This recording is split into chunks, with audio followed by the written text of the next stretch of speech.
Hello అందరికీ నమస్తే. Welcome to అత్తమ్మ రుచులు. శ్రావణ శుక్రవారాలు ఖచ్చితంగా వ్రతం అనేది చేసుకుంటూ ఉంటాం. మంగళవారాలు వ్రతం చేసుకుంటాం. ఇక నైవేద్యంగా అయితే వ్రతం చేసుకున్నప్పుడు ఖచ్చితంగా పూర్ణం బూరెలు పెట్టుకుంటాం.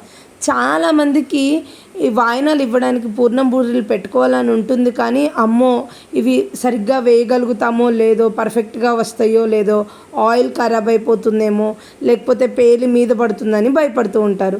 కానీ ఈరోజు నేను చూపించే విధానంలో మీరు చాలా సింపుల్గా ఈ పూర్ణం బూరెలు రెడీ చేసుకోవచ్చు. ఎక్కువ శ్రమ పడాల్సిన అవసరం లేదు, గంటల కొద్దీ పొయ్యి దగ్గర నిలబడాల్సిన అవసరం లేదు. అలానే ఆయిల్లో దేవేసి అంతంత ఆయిల్ మనం తినాలా అన్న ఫీలింగ్ కూడా ఏమీ ఉండదన్నమాట. చాలా సింపుల్గా కేవలం 10 నిమిషాల్లో మనం బూరెలు రెడీ చేసుకోవచ్చు. అది ఎలా అనేది ఈరోజుటి వీడియోలో చూపిస్తున్నాను. ఈ వీడియోని ఎక్కడ స్కిప్ చేయకుండా చివరి వరకు చూసేయండి. పూర్ణం బూరెలు తయారు చేసుకోవడానికి ముందుగా పూర్ణం ప్రిపేర్ చేసుకుందామండి. పూర్ణం ప్రిపేర్ చేసుకోవడం కోసం ఇక్కడ నేను 1 కప్పు పచ్చి శనగపప్పు తీసుకొని వాష్ చేసుకొని దానిలోకి 1 కప్పుకి 3 కప్పుల నీళ్లు పోసుకొని కుక్కర్లో లో టు మీడియం ఫ్లేమ్లో ఒక 5 విజిల్స్ వరకు రాణిస్తున్నాను. పప్పు మనకి చాలా పర్ఫెక్ట్గా ఉడుకుతుందండి ఈ 5 విజిల్స్కి. ప్రెషర్ మొత్తం పోయిన తర్వాత విజిల్ తీసి ఇలా కుక్కర్లో గరిటెతోనే ఒక్కసారి ఇలా నొక్కితే పప్పు మొత్తం మెదిగిపోతుంది. ఇప్పుడు మరలా స్టవ్ ఆన్ చేసుకొని ఏ కప్పుతో అయితే మనం పచ్చిశనగపప్పు తీసుకున్నామో అదే కప్పుతో కప్పుడు తురిమిన బెల్లాన్ని తీసుకొని వేసుకోవాలి. ఈ కొలత సరిపోతుంది. మీరు మరీ స్వీట్ ఎక్కువగా తినేవాళ్ళైతే కప్పున్నర కప్పుంబా వేసుకోవచ్చు, కానీ పాకం మరీ లూజ్గా అయిపోతుంది, స్వీట్ కూడా ఎక్కువ అయిపోతుంది అనమాట. నేను చూపించిన కొలత పర్ఫెక్ట్. బెల్లం మొత్తం కరిగిన తర్వాత ఇలా పల్చపడతా ఉంటుంది. మీరు అడుగు పట్టకుండా ఇలా కలుపుతూ ఉన్నట్లయితే మళ్ళీ బెల్లంలో ఉన్న నీరు కూడా ఎగిరిపోయి మనకి పూర్ణంలాగా రెడీ అవుతూ ఉంటుందన్నమాట. ఈ టైంలో నేను ఒక 4 యాలక్కాయలని కొద్దిగా పంచదార వేసుకొని ఇలా దంచుకొని వేసుకుంటున్నాను. మీకు యాలక్కాయ ఫ్లేవర్ ఇష్టం ఉండదు అనుకుంటే మీరు వేసుకోకపోయినా పర్లేదు, కానీ యాలకుల పౌడర్ వేసుకోవడం వల్ల రుచి బాగుంటుంది పూర్ణం. చూడండి, ఈ కన్సిస్టెన్సీ వచ్చిన తర్వాత మనం స్టవ్ ఆఫ్ చేసుకొని చల్లారి పెట్టుకోవాలి. మనకి పూర్ణం గట్టిగా వస్తుందన్నమాట. ఇలా చల్లారిన తర్వాత కొద్దిగా తీసుకుంటూ మీకు పూర్ణం ఏ సైజులో రావాలంటే ఆ సైజులో మనం బాల్స్ తీసుకుంటే సరిపోతుంది. నేను మీడియం సైజ్ బాల్స్ చేసేసుకొని ఒక పక్కకు పెట్టేసుకుంటున్నాను. చాలా సింపుల్ అండి ఈ పూర్ణాలు. మీరు అనుకున్నంత టఫ్ కాదు, చాలా సింపుల్గా ప్రిపేర్ చేసుకోవచ్చు కూడా. ఎందుకంటే ఈ పూర్ణాలు అనేది చాలామందికి తినడం ఇష్టం, కానీ చేయడం ఎలా అని కంగారు పడుతూ ఉంటారు. ఇలా ఈజీగా చేసేసుకోవచ్చు. ఇప్పుడు వీటిని ఒక 15 నిమిషాల పాటు ఫ్రిడ్జ్లో పెట్టుకుందాం. ఇప్పుడు 3 గిన్నెలు, అంటే ఏ గిన్నెతో అయితే కొలతగా తీసుకున్నా ఆ గిన్నెతో 3 గిన్నెలు దోసపిండి తీసుకొని అందులోకి ఉప్పు, కొంచెం సోడా ఉప్పు కలుపుకొని ఇట్లా బాగా కలిపేసుకుంటున్నాను. ఈ పూర్ణాలకి దోసపిండి అనేది 1 కప్పు పప్పు పోసుకొని 1 కప్పు బియ్యం పోసుకుంటే చాలా మెత్తగా ఉంటాయండి. 2 రోజులైనా సరే.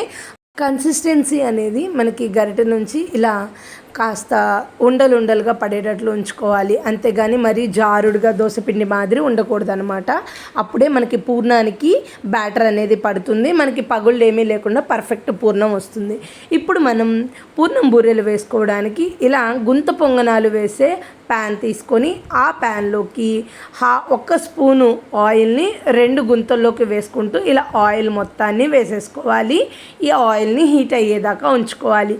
స్టవ్ ఎప్పుడు మీడియం ఫ్లేమ్లోనే ఉంచుకోండి. హై ఫ్లేమ్లో ఉంటే మధ్యలో ఉన్న పూర్ణం బూరెలు మాడిపోతాయి. అందుకని మనం ఇలా ఆయిల్ మొత్తం వేసేసుకున్న తర్వాత వీటన్నిటిని బాగా కొంచెం హీట్ అయిన తర్వాత ఆయిల్ని ఇలా నేను చూపిస్తున్న విధంగా మీకు చేతితో కూడా పని లేదండి. ఒక్కొక్క బాల్ వేసుకుంటూ పూర్ణం ఈ గరిటె సహాయంతో ఆ బాల్ మీద కొంచెం పిండి వేసేసుకొని దాన్ని ఆ గుంత పొంగనాలు వేసుకునే ఆ ప్యాన్లోకి వేసేసుకోవడమే. ఈ బూరెలు చాలా సింపుల్ అండి. మీకు ఆయిల్ చింది పడుతుంది, పర్ఫెక్ట్గా ఫ్రై అవుతాయో లేదో, లేకపోతే పప్పు చుట్టూ పిండి కవర్ అయిందో లేదో కూడా మీకు టెన్షన్ పడాల్సిన అవసరం లేకుండా చాలా సింపుల్గా వేసేసుకోవచ్చు. ఇది చాలా సింపుల్ ప్రాసెస్ అండి. మీరు ఆయిల్ కాగుతున్నప్పుడు పిండిని ఈ కన్సిస్టెన్సీలో కలుపుకుంటే మీకు ఖచ్చితంగా స్పూన్తోనే ఆయిల్లో కూడా విడిపోకుండా వేసుకోవచ్చు. ఇదే ప్రాసెస్ ఫాలో అయితే ఇప్పుడు ఒక్కొక్కటిగా ఫ్రై అయినట్లుగా ఈ పూర్ణాలని తిప్పేసుకుంటూ 2 వైపులా ఈవెన్గా ఫ్రై చేసుకోవాలి. చూడండి, మధ్యలో 3 పొంగనాలు వేసుకున్నా, మనం పూర్ణం బూరెలు వేసుకున్నా ఏదైనా సరే మధ్యలో 3 అయితే చాలా తొందరగా ఫ్రై అవుతాయి. ఎందుకంటే ఫ్లేమ్ బాగా తగులుతుందండి. అందుకని అవి చూసుకుంటూ మీరు ఫ్రై అయినట్లు పక్కకు తీసేసుకొని మధ్యలోకి మరలా వేసుకుంటూ ఉండొచ్చు. చూసారా మంచిగా ఫ్రై అయిపోయినాయి కదా. ఇప్పుడు నేను వీటిని సపరేట్గా ఒక ప్లేట్లోకి తీసేసుకుంటున్నాను. అలానే మధ్యలో వాటిలోకి ఇంకా కావాలి అనుకుంటే మనం వేసుకోవచ్చు. చుట్టూ ఉన్నాయి కూడా 2 వైపులా ఈవెన్గా ఫ్రై అయ్యేటట్లు ఒకదాని తర్వాత ఒకటి ఇట్లా తిప్పేసుకున్నాను. మధ్యలోకి ఇంకా పూర్ణంతో ఉండలు చేసుకున్నాను కదా, వాటిని కూడా వేసేసుకుంటున్నాను. చాలా సింపుల్గా ఇలా పూర్ణం బూరెలు రెడీ చేసుకోవచ్చు. మీరు చూస్తున్నారు కదా. అండ్ పిండి అయితే నేను చూపించిన విధంగా కొలతలతో మీరు రుబ్బుకున్నట్లయితే చాలా పర్ఫెక్ట్గా వస్తాయి. మీరు రేపు మార్నింగ్ నైవేద్యానికి పూర్ణం బూరెలు వేయాలంటే ఈరోజు నైట్ దోశ పిండి ప్రిపేర్ చేసుకొని పులియబెట్టుకుంటే సరిపోతుంది.